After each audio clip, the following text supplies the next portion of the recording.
Hey, this is Charmaine Jaina, and you are listening to the Uncommon Humanity podcast. And I am flying solo today because the partner in crime, Kay, is back there in the booth. Hi. And her seat today is being usurped by the bestie, everyone. Hi. ESTELLA Low is here. Woo! Thank you. So I'm very excited, right? Because you're our first guest. Mm-hmm. We've never had guests here before. Have we had guests here before? Our own peeps, they're not guests. Yeah. So she's the pastor of Church of Singapore Marine Parade. Must be very specific about that. And she's pretty awesome because she takes a lot of young adults at her church, and it's just I guess we have a lot of shared love for young adults and for mentoring. Yeah. Except I love you more than you do. That's true.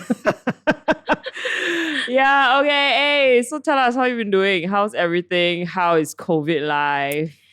I think it's pretty much the same as how everybody else is doing right now. Feeling a bit brain dead. Yeah, lor, tired, sick of it, ready for it to be over. I think like this pandemic has really affected the way we do church, the way we lead, in good ways and difficult ways. So I think, I don't know, just tired.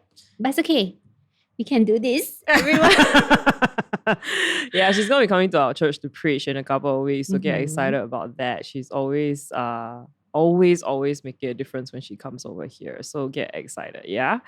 So we thought that we start today by talking a little bit about our friendship, right? Basically, the two of us bond a lot over champagne buffets. Yeah. And our shared love of the hate of the patriarchy. Love or hate? Hate, right? Hate. Shared love of hating the patriarchy. Yes. Yeah, actually we should have brought some champagne on today. Yeah, totally. I feel like that would like really encapsulate our friendship. Yes. Just talking about serious things. Over alcohol? Yeah. No. We don't really drink, okay, guys. We like once a year. Twice. Maybe like maximum twice a year. 3 months. Wait, once every 3 months. What? Have you been drinking with somebody else that I don't know about? Sorry. Oops. Okay, so basically, right, actually, two of us haven't been friends for that long. Long, but not that long. Oh, yeah. 7 years? 8 years? Somewhere around there, right? 7, Yeah. 7, yeah. So we met in Fuller Seminary where the two of us studied for our Masters in Divinity, Theology. And I remember how I asked you out the first time. You're going to mess with a lot of people listening. And now I asked you out on a first date to Target. I was like, yo, who is this person? Do I want to go with her to Target? I'm not sure. And then we ended up moving in together. I know. And that was like a huge leap also because we didn't really know each other very well. Yeah, I felt like I was the one making the first move all the time. That is true. Which is very rare for me, don't you agree? But look at how worth it like that risk was. That I chased you down. Yeah, it's totally, I mean, I have changed your life, right? Oh my God. Yes. You have changed my life in many, many ways. I mean, it's mutual lah. Like you have changed my life too. And well, I haven't had a chance to say I'm really, really glad to be back here actually. I haven't been at You haven't been here for a year. I know, I didn't realize that. But I guess like COVID has just messed everything up. Yeah. I used to come like once or at least twice, right? A year. Yeah, twice so I really miss. And even when I have been back, I haven't seen like the full, like everyone. Team and everyone. Yeah. Oh yeah, that's right. Because the last time you came, you did a recording. You didn't do a... Yeah. Well, November, they're very excited to see you. They're always excited to see you. Yeah. Yes. So let's talk a little bit, right? What was your first impression of me when you first met me? Actually, I was quite intimidated lah. Yeah. Really? Yeah, because I think when we were introduced through some mutual friends, right? Who, I mean, of course, introduced who you are, what you do in Singapore. And I was like, wow, this person is like, wow. Really? Wow. Wow. Oh, that didn't even cross my mind. Yeah, I mean, it felt like you were like already a pastor, right? Like leading this youth church, like wow, championing so many things that I can only dream of, right? So I was like really intimidated. But so that's why when you asked me to go like hang out and have lunch, I was like, I don't know if I'll say anything useful or intelligent. Oh, that's fascinating. Isn't that funny how when people meet each other, we are full of like insecurities and anxieties about... No, because when I first met you, I went, wow, she's very tall. I'm not, guys. It's just my face. Got RBF face. I try my best. Yeah. But it's just like that. I cannot be helped. Yeah, because you were so quiet and you tend to be quiet in first impressions, I think sometimes. Yeah, I think I've changed over the Yeah. years. Like now I try to be more. I think, okay, no, now I'm a lot more secure, I think, and confident. So I don't feel so intimidated or insecure when meeting someone new. But then when I first met you, I was like a totally different person. But I was also in a different space because that wasn't me to ask people. I'm one of the shyest people in the world. So I was like, I can't believe I'm asking you out to Target. And then I'm chatting away and being very bubbly. I remember that. Yeah. And then I'm emailing you, hey, would you like to move in together? I know. Yeah. So like we had that one time we went to Target to get some stuff. Then we had lunch, I remember. And then after we did? you back at your apartment. Oh, okay. Then you flew back to Singapore. And so we didn't like really contact each other for a while. Yeah. And then while you were in Singapore, you emailed me to ask if you wanted to move in together, right? Yeah. And I was like, so I said yes because it made like financial sense. Yes, it did. I mean, you were living in a whole apartment. Like the student house, it's so weird how drastic it is. Our apartment was so nice. Your apartment was a little like hole, like it a literally rat hole. is a hole, like it was a square.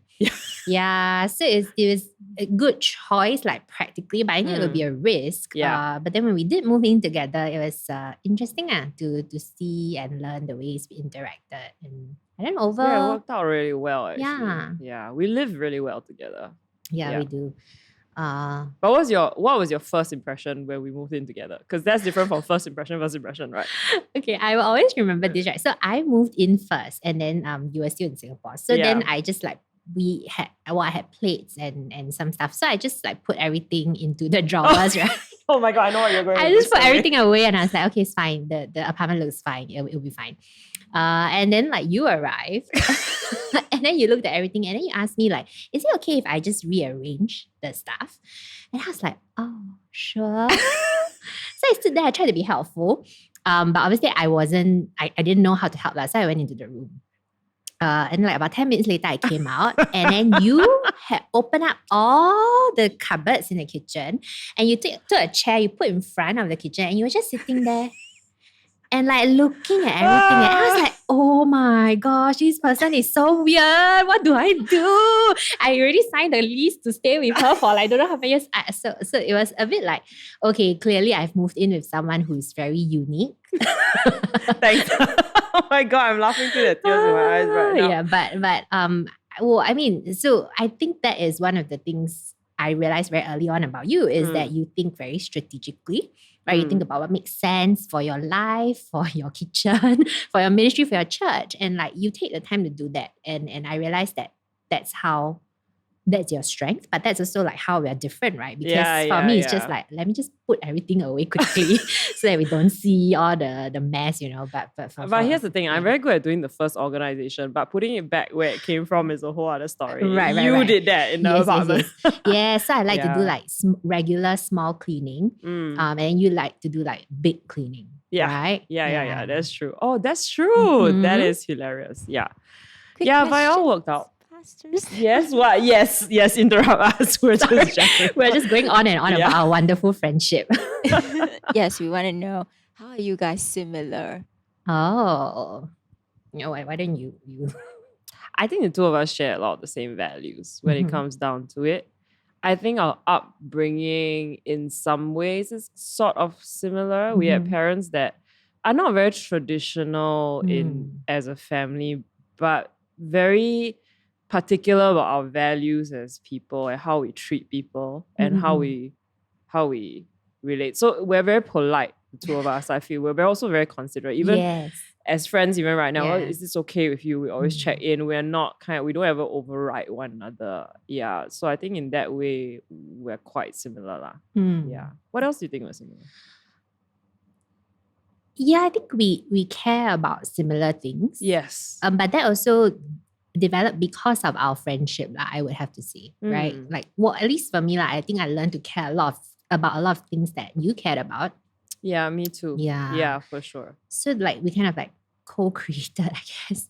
And that's how we became more and more similar. Like we talked about things that made us excited, you know, things especially common good, social justice, community. Yeah, things that were not right in this world.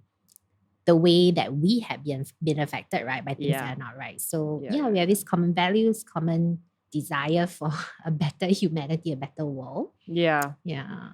I don't know. Was that something that was already in us and then it brought it out more when we came together? Maybe. Probably. Yeah. Yeah. We also, of course, have like common love for the church, right? Yeah. Different parts of the church and different functions, but like this belief that like the world can be a better place and that the church can play a part in it. So I think that bonds us too. I agree. But we're also very different. Yeah, that's the next question you have, right? Yes. How are we dissimilar? I'll say you're way more of a feeler. If we have to go by the what is it, the MBTI, Myers-Briggs? You're way more of a feeler and I'm a bit more cerebral sometimes. Not that I have no emotions, but I have lots of emotions. You've seen my emotions. Yes, I have. Yes. Yeah, but you are way more comfortable with your feelings, I feel, and vulnerability than I am for sure. You're way more comfortable in confrontation also, I think. Oh. Yeah, I guess so. Yeah. And this will surprise you all. I think you're way more rebellious than I am. No. Yes. Okay. Yeah. So I think I have a lot of rebellious thoughts, right? But I think that where we're different is that I think that you are a lot more courageous to take action, if that makes sense. Oh, yeah. Like I'm very slow to take action. You, like when you get an idea, it's like, wow. I have a quick temper. No, like it's just very motivated. And you move quickly. But I have such insecure thoughts. I don't have rebellious thoughts very often. Okay, so this is where we are similar actually. We have a lot of insecurity and anxiety. Yeah. Yeah, in different places. But we do have that. And we help each other with it. But yeah. Yeah, but it's true. I think the two of us complement each other very well. It's like almost as though we're different facets of the same things, and like the things where we're different, we cover each other's ass quite a bit, I think. Yeah, I think so. Yeah. It's a beautiful friendship that we have. Okay, so we should segue into our topic for today. Okay. So we're going to be doing this in a two-parter, okay? Because when we outlined it, we were like, oh, there's quite a lot of content. So we're going to be talking about rest and creativity during this two-parter. We'll start with rest because speaking of complementing, one of the things you do incredibly well is rest and the Sabbath. Particularly how Sabbath is resistance.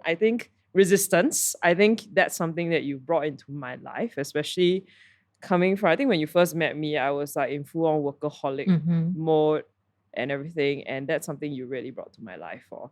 So I thought we'd start with, how did the idea of the Sabbath start to become your thing? Because I'm going to assume this wasn't always you, right, when we first met. Because we're Singaporean, we're both hardworking personalities by nature. We belong to a culture and a church culture where you work till you drop. So how did this change in your life start to happen? Yeah, I mean, definitely it was not something that I was familiar with or even had the language. I mean, we all know Sabbath as like one of the 10 commandments, but I never cared about it. I mean, it was like honor your father and mother, that one, like that's more important. So I didn't care very much about that. I don't remember exactly what happened or how it happened that I started to care more, but it definitely started at Fuller. Yeah. So I guess I got introduced to the practice of Sabbath quite often. It came up a lot in my classes.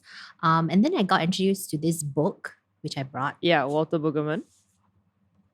Sometimes I say it wrongly. Walter Boogeyman. No. Brueggemann. Please have some respect. Yes, you wrote this famous book. Yeah, it's called Sabbath as Resistance, Saying No to the Culture of Now by Walter Brueggemann. So it's really thin, but it's not easy to get through. But when I read it, I think it really changed my idea of what Sabbath was, right? Like it helped me to realize that Sabbath is important to God, and that Sabbath is important to humanity, and that when we don't practice it, we actually like forsake a part of ourselves. Like we're not acknowledging a piece of ourselves. But I think the thing that really pushed me into it is this recognition also that Sabbath is not just personal, it's also communal. Yes. Yeah, and then when you do it, you actually can help to enact justice in this world. I think that's the thing that really pushed me to understand not just Sabbath, but all spiritual practices on a deeper level. To recognize that some of these things that we have been taught to believe are like personal things that you do in your private life can actually have this public impact. Yeah. Yeah, and then that's when I started to explore it more and like really commit to doing it. Yeah, because I think most of us grow up right in church with a concept of the Sabbath. It's just like, oh, on Sunday we come to church and then we try not to do any work. So for me, I was very religious. I remember when I got on fire for Jesus, it was like, oh, don't do any homework on that day. Don't study for exams on that day. Only can pray. And then relax and have fun, you know, that kind of thing. So how would you, define for me, what are some of the key concepts of Sabbath that are important for every Christian to know? Or for example, humans also, right? I think the idea of rest is so important to our well-being. Yeah, absolutely. Yeah. So the basic concept of Sabbath is that it's 1 day a week where you just don't do any work at all. And I think everyone needs that. It's not just Christians, right? Yes. Like just 1 day a week where you don't have to think about work, where you don't have to do any work. And I think the way that there are many things I've learned about Sabbath in the recent years, right? But there's 4 values that I kind of hold on to. And the way that you can remember it is that with the acronym RAIN, RAIN. Okay, so R, right? Sabbath is resistance, which we've talked about. So you rest to resist something. When you rest, you say no to certain values of this world, right? You say no to, my favorite thing is that you are saying no to capitalism, actually. Yeah. Because you're like, I'm not going to do work. I'm not going to let the work dehumanize me. I'm not going to be excessive. I'm not going to be greedy. Because 1 day a week, I stop. Yeah. So Sabbath is resistance, right? That's R. And then A, Sabbath is alternative. So resistance is what you say no to. Alternative is what you say yes to. Wow. Yeah. And so when you rest, you say yes to all the good things in life, right? Pleasure, creativity, fun, peace. Relationships. Yeah, absolutely. Okay. Yeah. So when you rest, when you take Sabbath, you say yes to something else other than work. Okay. Yeah. And then I is identity. Sabbath is who we are because we are created in the image of a God who rests, right? God rests on the 7th day of creation. And we are created in that image. So like we were created to rest. And when you say no, you, like I said, deny a piece of yourself. Yeah, a piece of your identity. Wow, I'm going to think about that because that's new to me. Okay. And then the last one? Is N, which I don't know if this is a real word, but neighborliness. So Sabbath is neighborliness and it's an act of loving your neighbor. So this is the part about social justice. Yes. Yeah, you rest so that others can rest. Yeah. And others being other human beings, but also other non-human parts of creation. Yeah, because for 1 day a week, when you stop working and you stop demanding people to work, of course, the humans can rest, but then the environment gets to rest. Basically, Sabbath resists like excess and consuming too much. And so it is also an act of neighborliness because you allow the land to rest, the environment to rest. You stop putting this unnecessary strain on the resources of this earth. So yeah, Sabbath is RAIN, resistance, alternative, identity, and neighborliness. Wow.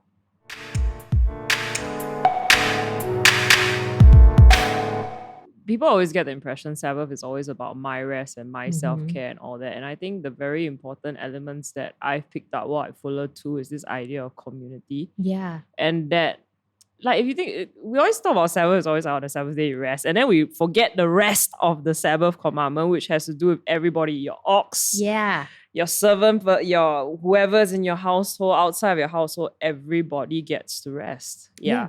But then applying it very difficult, right? Yeah. Like, I find that to be a very tricky thing even right now. Yeah. So give us some tips, like what are some things we can start to do for ourselves when we practice the Sabbath? So the big idea about Sabbath as resistance, right, is that you are resisting a certain narrative in your life.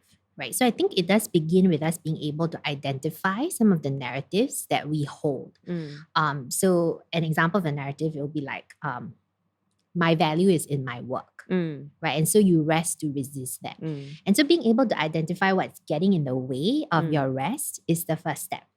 Yeah. And then being able to say like, okay, this is the problem. And therefore I rest to resist this problem. I think that what that does, right, is it really creates this inner motivation because you know that something about what you believe is very unhealthy. And therefore you need to rest actually to save yourself. Yeah. So beginning to like be able to identify what gets in the way. That's a start.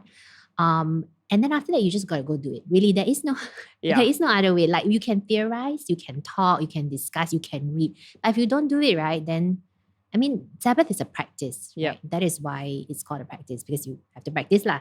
Yeah. And so you just got to do it. And by right, it should be one whole day a week.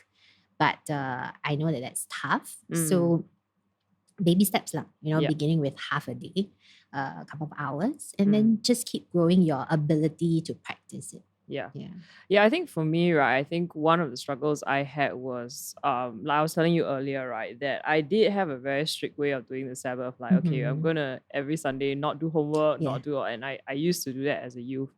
But I think when I became a pastor, that really got turned on its head because then I was very good at keeping the Sabbath. I was very good at doing quiet time, praying, doing a very charismatic evangelical thing, right? Pray in tongues and then pump your fist in the air and and then but then when you become a pastor, it's very tricky because now the Sabbath is your work day.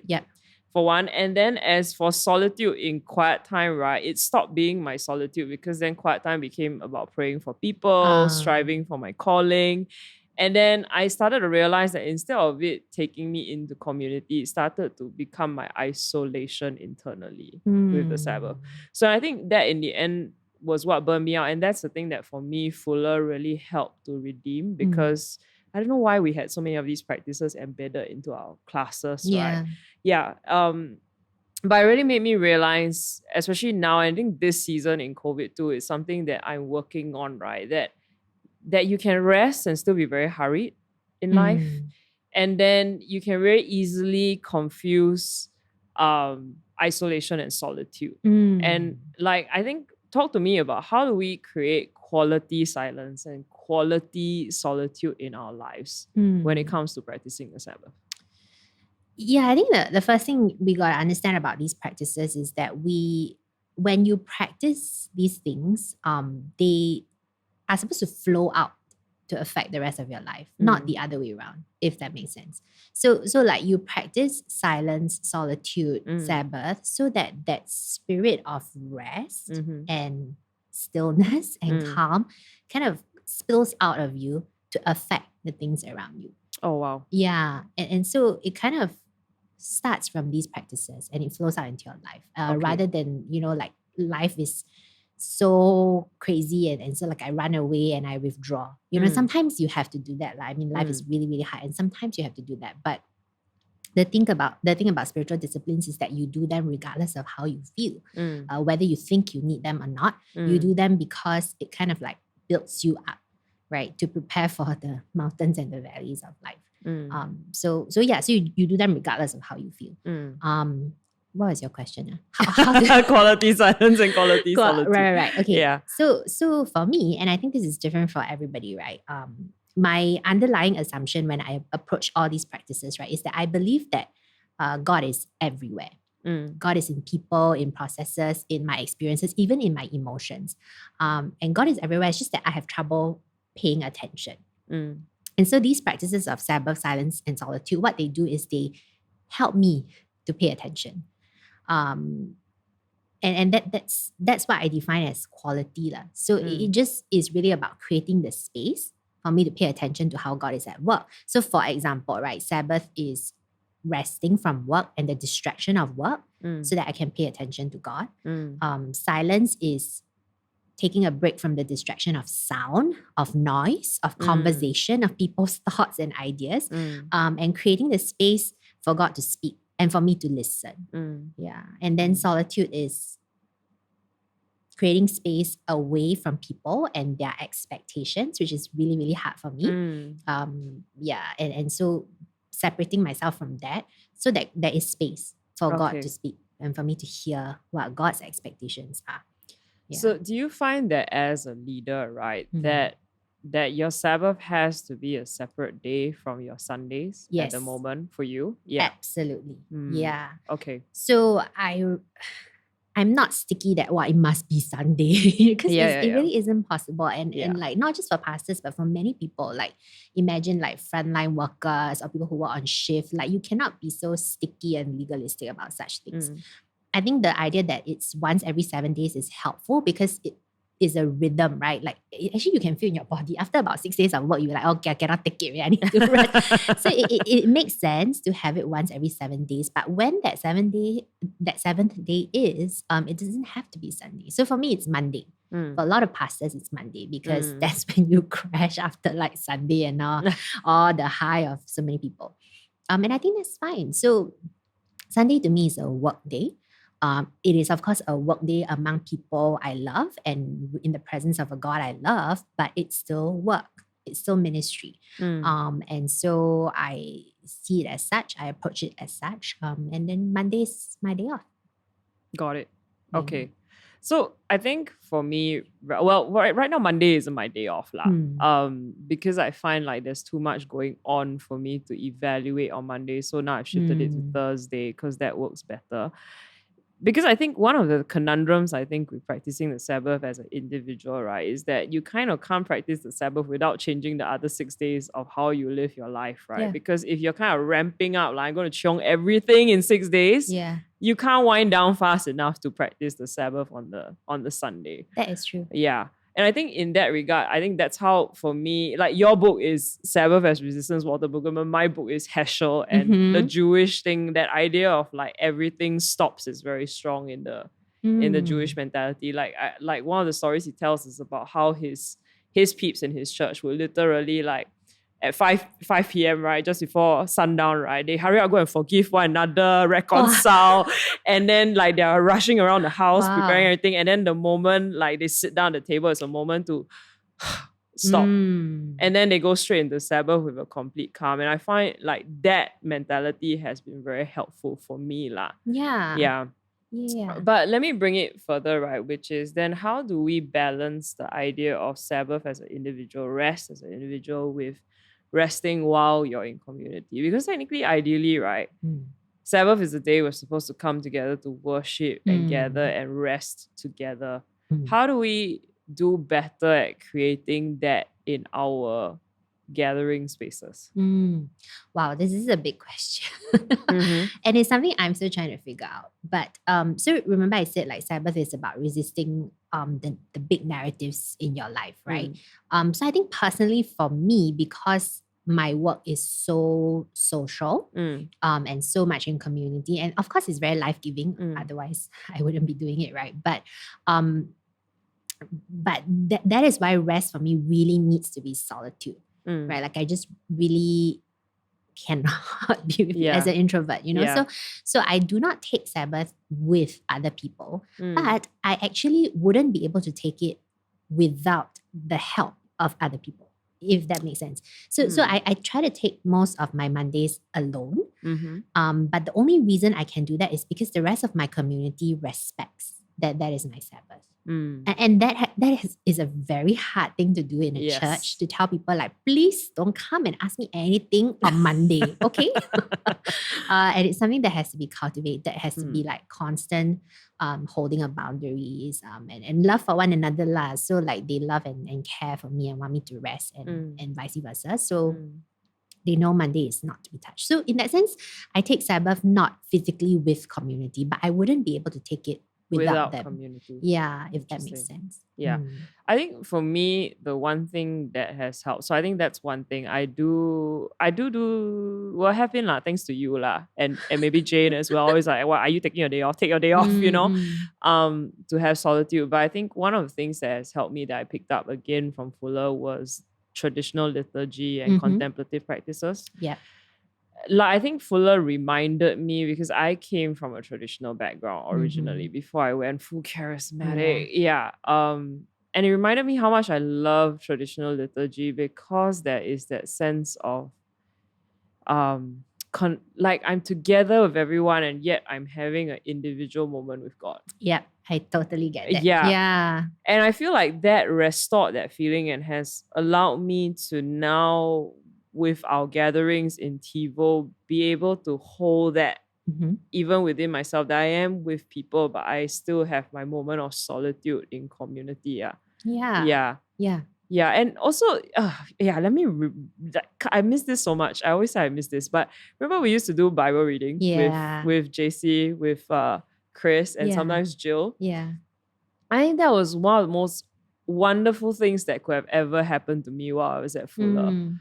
You know, the fact that the five of us are theology students, right, who have grown up in church and know the Bible inside out, and we could sit there and just read the Bible and not feel any expectation to have to exegete it, overthink it, Yeah. argue over it, and just be. I think that was one of the best things I've ever experienced, and I miss that so much. Yeah.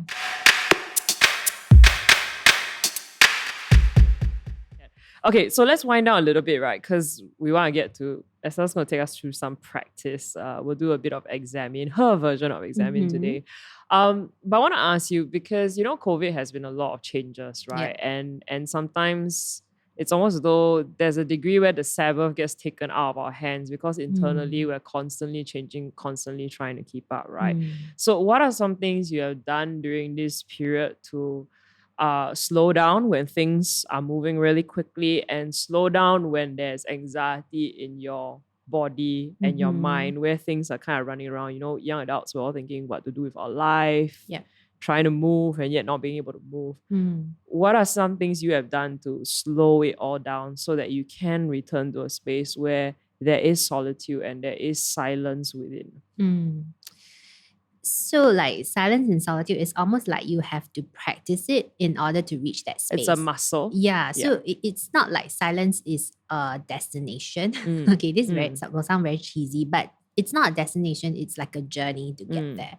And so actually, I would say that I don't think I have been super zen until I'm like totally silent, totally solid, totally still. Like I've never gotten there, and I think that's okay. But so like this pandemic has been insane as it has been for all of us. But I've hit some really, really low lows, emotionally, but also physically, just completely drained of energy. So really, as with a lot of things, it begins with awareness. So like you recognize, I recognize within myself that I am at a place that isn't right. Something is wrong in my body, in my mind, in my spirit, in my emotions, and I don't know how to fix it. And then that really is a trigger to enter to practice. To just do something because you need to save yourself. So actually that's how it began. I don't even remember when this was, but somewhere in the middle of the pandemic, I was hitting extremely low emotional energy levels. I couldn't get out of even with sleep. And then I found this practice called the centering prayer, which I've always known about, but I've never been able to do because my mind is so busy. Basically, centering prayer is you just sit there and then you keep centering with one word. Yeah, with one word. Yeah, and the moment your mind goes somewhere else, you just bring it back with one word. And as an anxious person with a lot of thoughts and ideas, that felt impossible in the past. But because now in the midst of the pandemic, I was going crazy. I was so tired. That like centering prayer saved me to be able to practice it, to just kind of bring myself back, to feel grounded, to feel safe, to feel stable in a world that just was none of those things. So it's almost like whatever the world is around you that doesn't feel right, you know, you need to do the practice that counters that. Again, it's resistance. So it begins with awareness to know what's happening, how you feel, what you need, and then you just go do it. And sometimes you land in a good place, sometimes you don't, but you just got to do it. You know, it's interesting you say that, right? Because so we did a whole lot of practices this year during a 21-day fast. And what surprised me, generally centering prayer is one of the hardest contemplative practices to execute and get used to. I mean, even when I was in Fuller, it was a struggle. It was like sit there and like,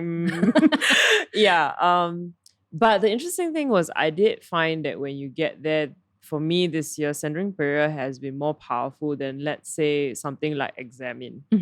Because Examen is still that cycle of questioning, right? to arrive at a certain sometimes answer. Yeah. And this whole season is like questioning what's my identity, where am I going, and where am I heading? And you find like it's just endless the number of questions you're asking yourself because there's so much energy and movement within. Yeah. And centering to me has been that resistance of like, I don't need to answer every question. I just need to focus myself on one thing and just be with God. And for me, that has been very helpful. Yeah, totally. So exactly, it's like the places that you feel the most hurried and the most anxious, like you pick a practice that can free you from that. Yeah, so like before COVID, like the practice I enjoyed the most is Lectio Divina, right? Which is like meditation on scripture. It made sense because I was approaching scripture very intellectually in seminary, even in my work. It was like very, you engage with it with your mind and you come up with curriculum and teaching and stuff.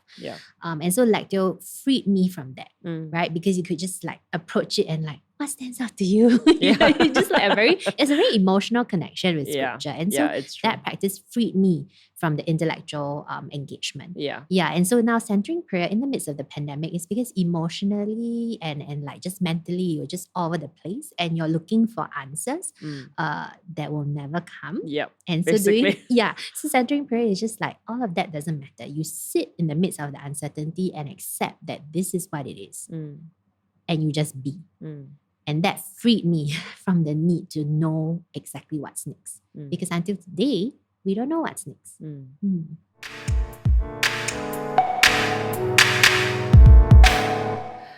Okay, so now we're gonna do one of the contemplative practices that is called Examen, and it's a series of reflections and questions that Estelle's gonna take us through. Yeah, so go ahead, bestie. All right. So I'll give a bit of introduction before we start so that everyone knows where we're at, right? So the Examen is a practice where we take time to hear God's voice through our experience. So it's a technique of like prayerful reflection. And what we're going to do is we'll reflect on the events of the day, the whole day, in order just to detect God's presence, how God was at work, how God was speaking to you throughout the day, and to through that discern what he's trying to say to us in his direction for us. So God is at work communicating with us throughout our 24-hour day, as mundane as it may seem. But what we want to do is to make space to perceive it. And the way we'll do it is, so there are many ways to do the Examen, and it has evolved over the years. But this is the one I like because, like you said, I am a very emotional person in touch with my feelings. So I like to do the Examen in a way that calls us to reflect on our feelings and emotions. So it's 5 steps in the process. L, T, 3, F. So L is light. We ask for God's light to illuminate us. T is thanksgiving. We spend some time to thank God for every gift we have encountered in the day, the big ones and the small ones. Then we'll go into F, feelings. We'll pay attention to our emotions throughout the day because emotions are where the action is at. So we'll pay attention to feelings. The second F is focus. That's a time when we'll focus on one feeling that stood out the most that day. And the last F is future. That's when we've reflected on the 24-hour day and we're bringing the light of God into our next day. All right, so it's 5 steps in the process. I'll lead us through it and you just follow along. I'll ask you questions, I'll guide you, and you'll be fine. Cool. This is safe space. So what we're going to do is we're going to close our eyes. Sit comfortably in your chair and take a deep breath.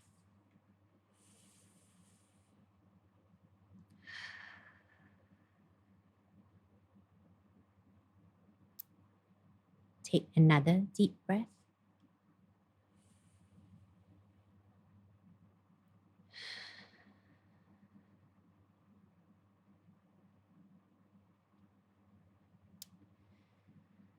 Our Father in heaven, let us become aware of your presence that is here with us right now. Let us feel your spirit that embraces us and let your light shine. God, would you bring clarity and understanding as we look for your divine action in our day.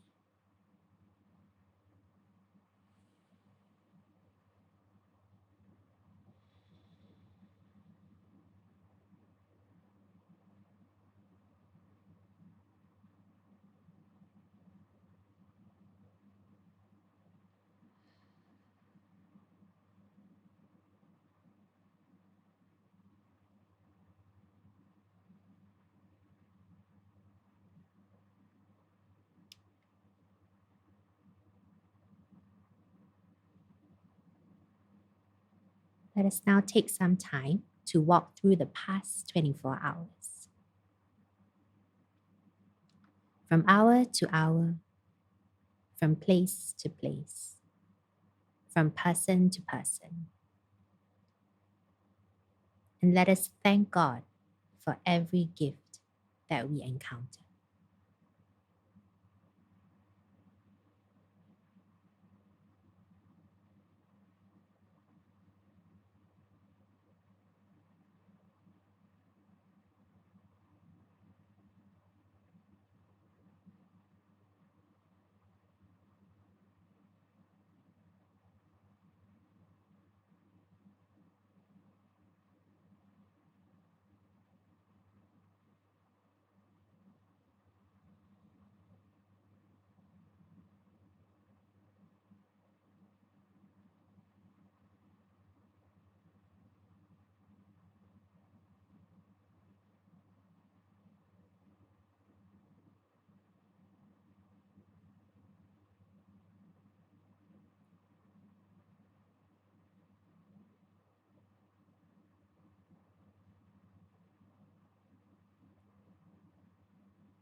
Thank you, God, for every good gift that you have given to us.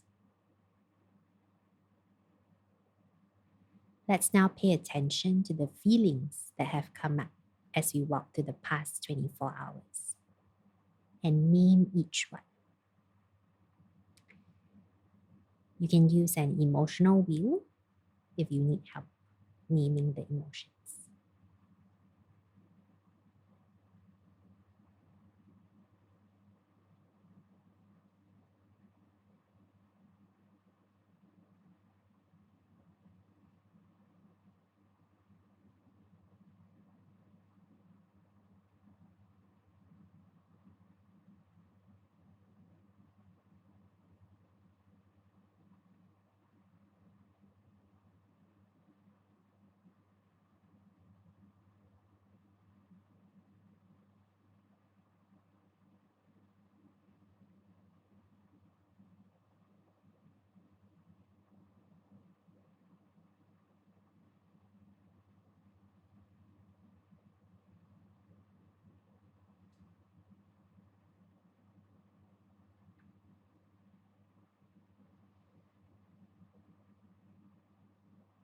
Let us now focus.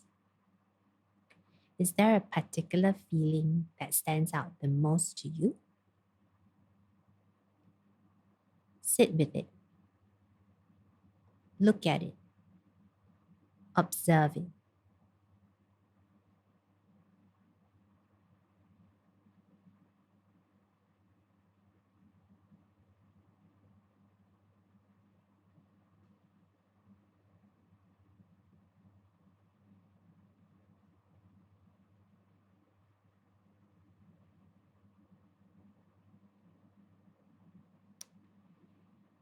Let that feeling lead you to prayer.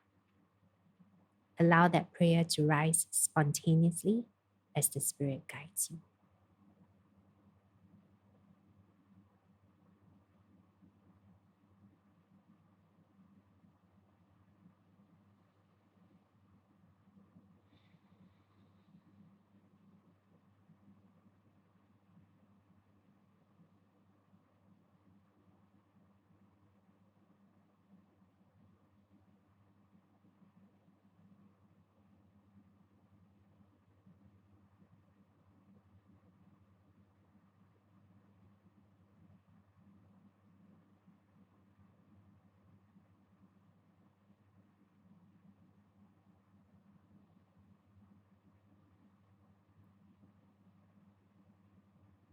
We thank you, God, for all the ways that you have been at work through this day. Let us now look forward to the future.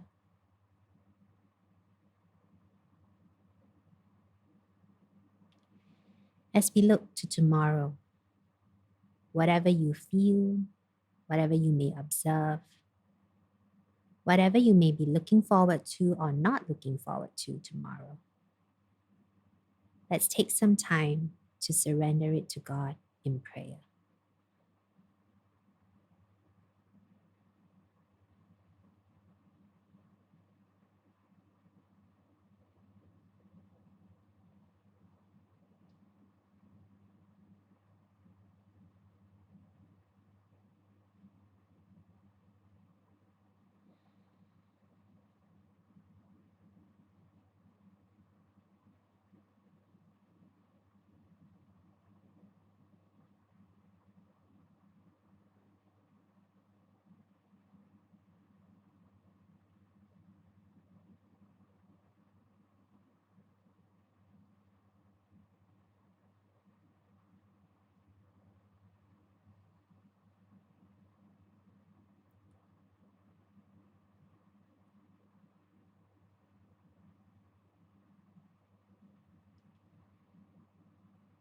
Now, let us close this time of Examen with the Lord's Prayer.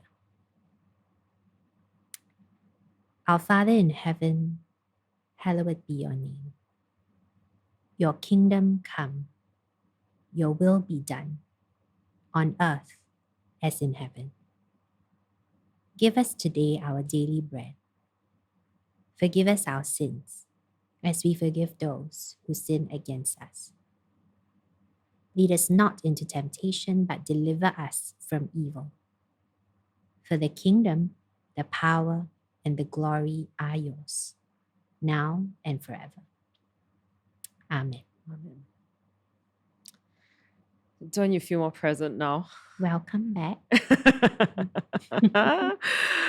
Okay, so Estella, just give us a rundown, right? Where can we get materials to do more contemplative practices? And of course, you've got a book to recommend as well, I think, which is a great one. Tell them about it.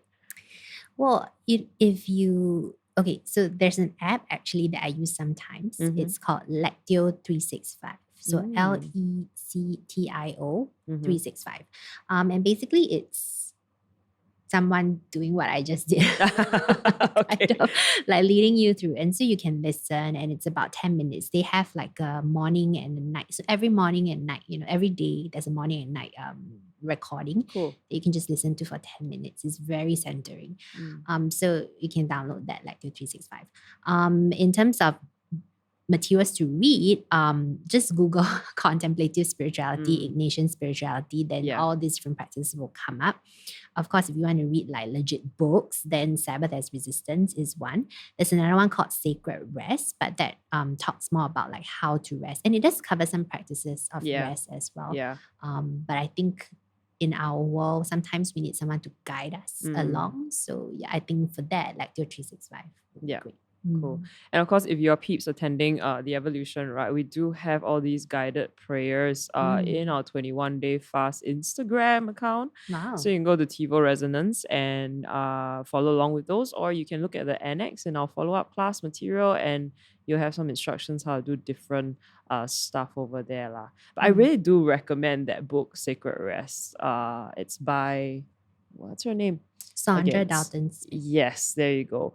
Because I find this really practical and quick and helpful with trying to assess what is it that we really need when we are kind of fritzing. So it's a really great book. Okay, so we thought we end off part one with some questions from the booth over there. Yo, guys, so any questions for our guru over here today? Hi, Pastor. So I would like to ask, right, what do you do when your mind wanders or you can't focus during the practices? Oh my goodness. This is every time.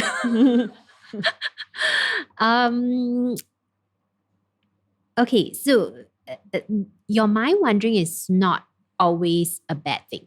Okay, so that's the first thing to know, right? I think again it's about awareness. Like how is your mind wandering and how is it making you feel? So all these practices, what they are meant to do is for you to pay attention to God. Yeah. Right. And sometimes God is speaking through your emotions and your mind.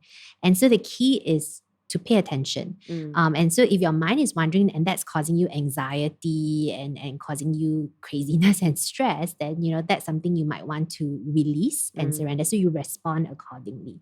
But I have also had some times where my mind wanders and it feels sacred, if that makes sense. Yeah. It's like, ooh, this is leading to an idea that feels like an answer to a question that I had 3 days ago or something. Then you just go with it, So the key is really becoming aware of how your mind is wandering and most importantly, how it's making you feel. Yeah. And then responding accordingly. So that's why I say like I've never achieved this like ultimate complete silence because it just doesn't happen for me. Yeah. And I've learned to accept that sometimes that's how God's speaking. Yeah. Great. Another question is, does rest looks different for different persons? Maybe stages of life, say a youth, a young adult, an adult, or different personality, or an individual with different responsibilities that they are holding in life. Yeah, absolutely. Okay, so this is where the Sacred Rest book comes in. So first of all, did you guys know there's 7 different types of rest that we need? So Sandra Dalton-Smith talks about that. You can actually take a quiz. So you can go online. I think just Google Sacred Rest. And there's a quiz that you can take. And there are 7 types of rest. Let me tell you what they are. Physical rest, mental, emotional, spiritual, social, sensory, creative. Yeah. So that's why sometimes, you feel very tired, but you sleep and you wake up and you don't feel better. Yeah. That's because what you needed was not physical rest. It was something else. So does rest look different for different people? Yes, because you can need different types of rest. So that's the first thing.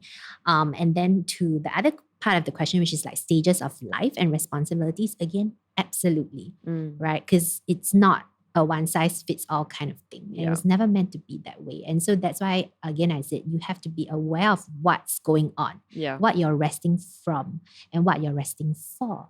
And so, if you're a student, then even your schedule looks different. There are different ways that you have to arrange so that you can get rest versus when you're working, and then versus if you're working shift or a 9 to 5 job, it's different for everyone. And that is absolutely okay.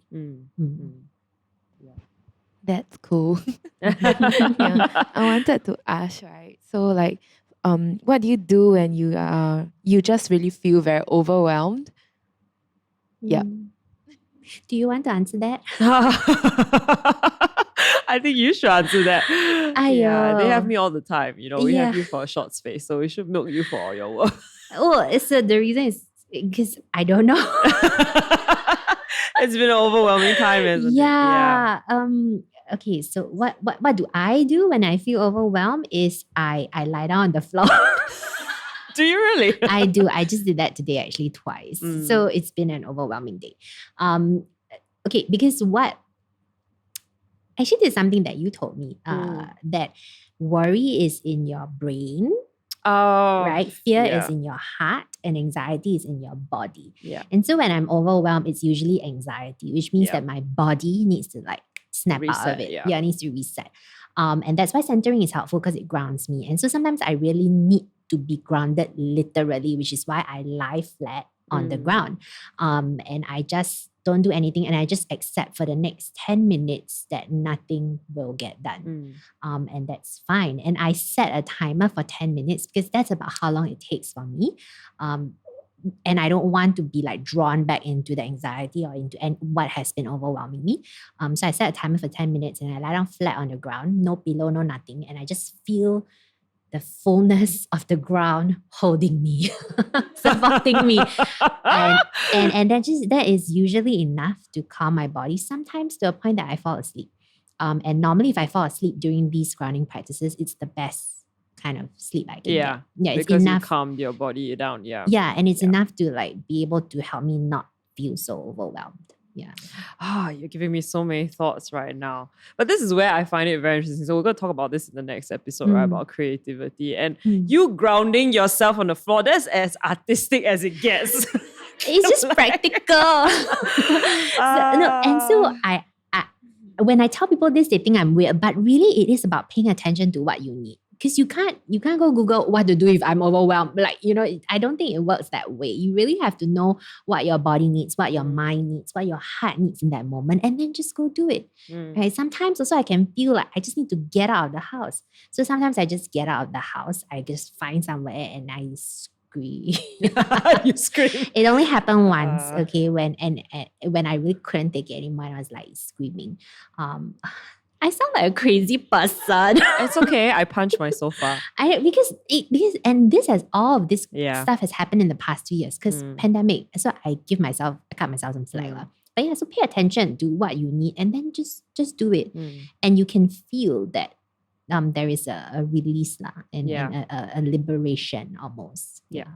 Yeah, I'm going to belabor the point. I think when you're feeling really overwhelmed, I think the release in your body is super, super important. Yeah. But you know me, that is a very big thing for me. Like I use my body to calm my system down. Yeah.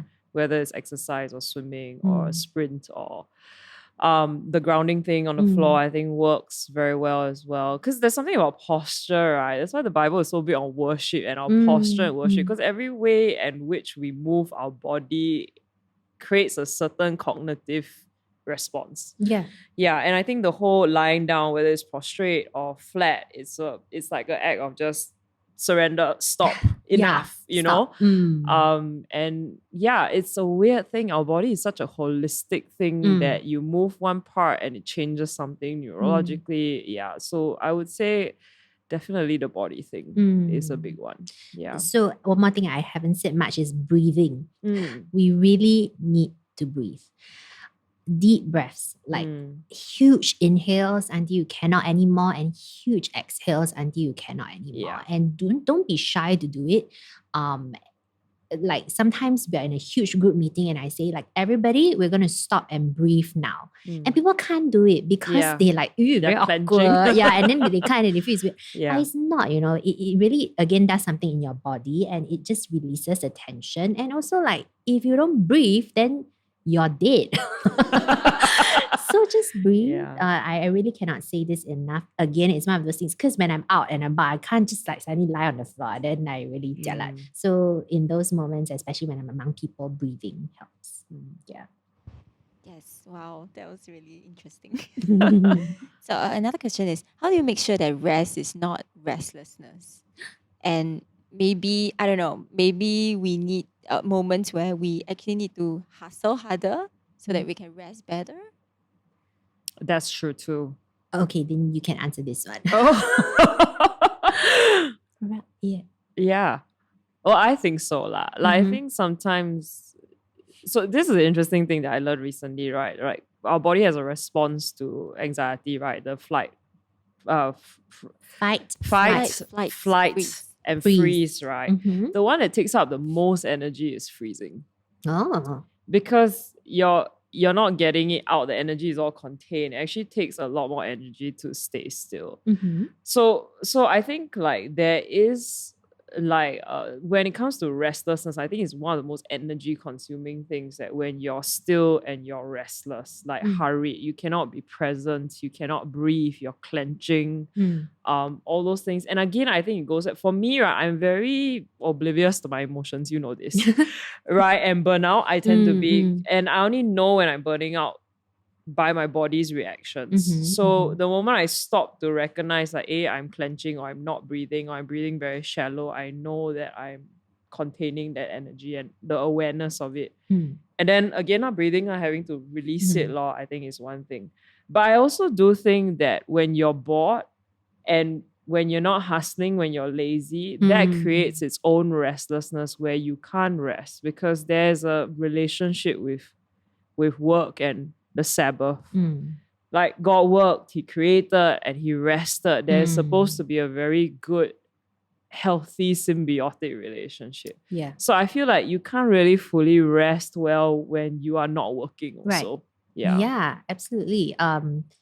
So there are rhythms. So rest is part of a rhythm of our life. So it doesn't exist on its own, right? You have to work. You have to be gainfully engaged in life-giving things, things that you enjoy, things that you, or just work lah. Okay, so you have to, there is a rhythm of work and rest. And so if you're just like gnawing and not doing anything, that's just laziness, and Yeah.